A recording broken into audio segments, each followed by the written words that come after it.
tal como está escrito: a Jacob amé, mas a Esaú aborrecí. Romanos 9:13. Con ustedes, el hermano Fabio. De las escenas más crueles que existen en la Biblia está la historia del engaño de Rebeca y Jacob hacia Isaac. Isaac, siendo un hombre ya viejo y ciego, hicieron pasar a Jacob por Esaú. Dice en Génesis 27:24, y dijo: ¿Eres tú, hijo mío, Esaú? Y Jacob respondió: Yo soy. Entonces dijo Isaac: Acércamela y comeré de la casa de mi hijo para que yo te bendiga. Y Jacob se la acercó, Isaac comió y le trajo también vino y bebió. El plan de Rebeca y Jacob funcionaron a perfección. Lograron el engaño a Isaac. Lograron arrebatarle la bendición y la primogenitura a Esaú. Y ahora sí, Jacob, patitas, ¿para qué te quiero? A correr, porque si se topaba con su hermano, de seguro lo mataría. Un escritor teólogo del siglo II, llamado Marción, dijo que el Dios del Antiguo Testamento era un Dios cruel y sanguinario. Muchos a través de los siglos han estado muy de acuerdo con Marción y creen lo mismo. Nosotros, a partir de un ejercicio bíblico, veremos, como dice la Biblia en Hechos 17:11, examinaban las escrituras para ver si las cosas son así. Debemos de hacer un análisis bíblico para ver si es cierto que Dios era un Dios sanguinario o si es que Dios tiene un propósito en cada cuestión. Génesis 25:23. En una conversación que Dios tuvo con Rebeca, y le respondió Jehová: 2 naciones hay en tu seno, y 2 pueblos serán divididos desde tus entrañas. El un pueblo será más fuerte que el otro pueblo, y el mayor servirá al menor. Para darle un poco más seguimiento al hilo, dice Abdías 10: Por injuria tu hermano Jacob te cubrirá de vergüenza y será cortado para siempre. En el día que, estando tú delante, llevaron extraños cautivos su ejército. Extraños entraban por sus puertas y echaban suerte sobre Jerusalén. Tú también eras como uno de ellos, pues no debiste tú haber estado mirando el día de tu hermano, el día de su infortunio. No debiste haberte alegrado de los hijos de Judá en el día que se perdieron, y debiste de haberte jactado en el día de la angustia.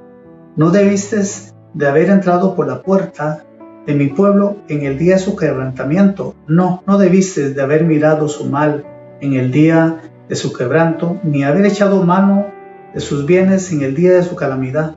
Tampoco debiste de haberte parado en las encrucijadas para matar a los que de ellos escapaban, ni debiste de haber entregado a los que quedaban en el día de la angustia.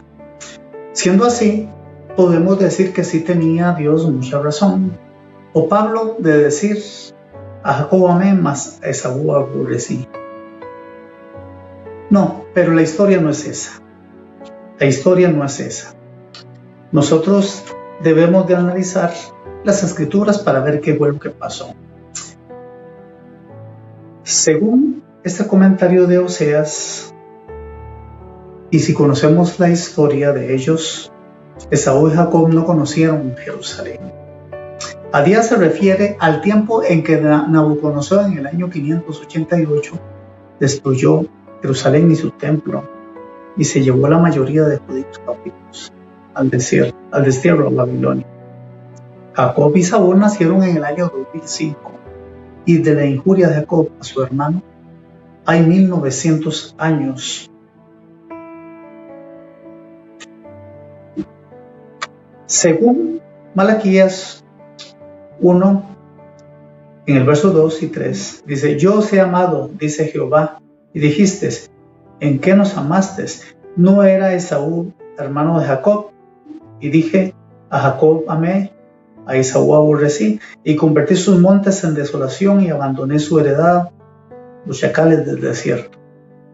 Bueno, Antes de Saúl nacer no tenía montes, ¿verdad? Por lo tanto, no se está refiriendo a la persona de ellos. Vamos a ir a un momento para que nos quede un poco más claro el tema, en Romanos 9:11. Pues no habían nacido aún, ni habían hecho ni bien ni mal para que el propósito de Dios conforme a la elección permaneciesen, no por las obras, sino por el que llama. Se le dijo: el mayor servirá al menor. Como está escrito: a Jacob amé, mas a Esaú aborrecí. Pablo tampoco se refiere a la vida personal de estos dos hermanos.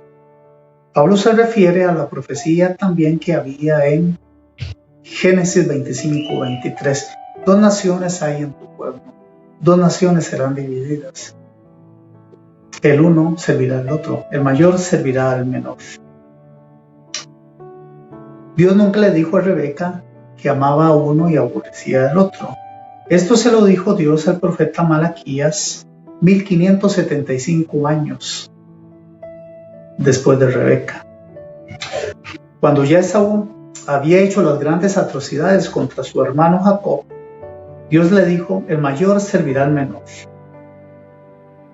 Entonces Rebeca, en la vida propia de ella, nunca vio esta profecía cumplirse.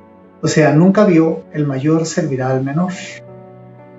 Más bien, dice las Escrituras en Génesis 33, vayamos a Génesis 33, en Génesis 33, 3 y 4, dice: y él pasó delante de ellos, y se inclinó a tierra 7 veces hasta que llegó a su hermano. Esto es hablando de Jacob a Esaú. Pero Esaú corrió a su encuentro y lo abrazó y le echó sobre su cuello y le besó y lloraron. Esto significa de que las palabras el mayor servirá al menor no se cumplieron en la vida de ellos. Más bien aquí vemos al menor diciéndole al mayor que él era su siervo. En el verso 8 leemos: y Esaú dijo: ¿qué te propones con todos estos grupos que he encontrado? Jacob respondió: el hallar gracia delante de mi señor. Jacob le decía mi señor a Esaú. Según la profecía tenía que ser todo lo contrario. En el verso 13, y Jacob dijo: mi señor sabe que los niños son tiernos y que tengo ovejas y vacas paridas, y si la fatigan, en un día morirán todas las ovejas. En el verso 15 dice: y Esaú dijo: dejaré ahora contigo a la gente que viene conmigo. Y Jacob dijo: ¿para qué esto? Hallé gracia delante de los ojos de mi señor. Aquí vemos el cumplimiento de las palabras de Rebeca. Se cumplieron unos 1500 años después, cuando David, hijo de Jacob, hizo siervos suyos a los edomitas, hijos de Esaú. Génesis 36. Estas son las generaciones de Esaú, el cual es Edom. Dice en 1 Samuel 8:13: así ganó David fama cuando regresaba de derrotar a los sirios. Destrozó a 18,000 edomitas en el valle de Sal y puso guarnición en Edom. Por todo Edom puso guarnición, y todos los edomitas fueron siervos de David, y Jehová da la victoria a David por donde quiera que fue. Así que tanto de las profecías de Rebeca y las profecías de Malaquías se cumplieron en David, hijo de Jacob, y se cumplieron en Edom, descendencia de Esaú. Las palabras el mayor servirá al menor y a Jacob amé, mas a Esaú aborrecí, significaba de que los edomitas iban a servir al rey David, hijos de Jacob.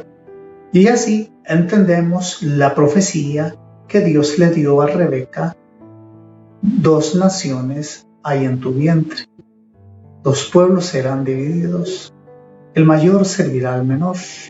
Podemos entender las palabras de Malaquías también, 2 y 3, cuando también le dijo, a Jacob amé, mas a Esaú aborrecí. Y podemos entender las palabras de Romanos 9:13, cuando le dice, a Jacob amé, mas a Esaú aborrecí. Quiero decirles que todas las cosas, aunque a nosotros nos parezcan un poco extrañas, la Biblia siempre tiene un propósito para todo. A nosotros, como seres humanos, nos parecen muy extrañas las cosas que Dios hace, y son extrañas a nuestra mente humana. Claro que sí. Es muy difícil captar con nuestra percepción visual y nuestra mente carnal las cosas que Dios hace. Dice la Biblia que el hombre carnal no percibe las cosas del Espíritu porque se han de entender espiritualmente. Cuando Dios se enfrentó a Nicodemo, Nicodemo no entendía. Cuando Jesús se enfrentó a la samaritana no entendía, y por lo consiguiente, nosotros los hombres naturales no entendemos las cosas del Espíritu. Por eso es que en Apocalipsis dice que el que tiene oídos para oír, que oiga lo que el Espíritu dice a las iglesias. Marción del Ponto obviamente era un hombre carnal y no va a entender las Escrituras. Un hombre carnal. El mundo cristiano está dividido en miles de iglesias. Todos creen doctrinas diferentes y se ofenden y se pelean unos contra otros. No hay que atacar a la persona como tal, hay que atacar a la doctrina. Si usted ataca a una persona, es una persona carnal. Usted tiene que demostrar con la Biblia de que usted está en lo correcto. Como en ese momento se ha demostrado que las palabras de Pablo, a Jacob amé, mas Esaú aborrecí, no está hablando propiamente de la vida personal de Jacob y Esaú. Está hablando de la descendencia de Jacob, que era David, y la descendencia de Esaú, que era Edom. Por lo tanto, el engaño que le hicieron Rebeca a Jacob fue un engaño para bien y no un engaño para mal. ¿Quién entendió la mente de Dios? ¿Quién fue su consejero? Usted ni yo tenemos que altercar ni especular a Dios cómo Él hace las cosas. Solamente tenemos que decirle como Pedro le dijo una vez, Señor, tú lo sabes todo. Fabio Arguedas, lo esperamos en el siguiente programa. Esto fue Escudriñando la Biblia con el hermano Fabio. Les esperamos en la siguiente edición.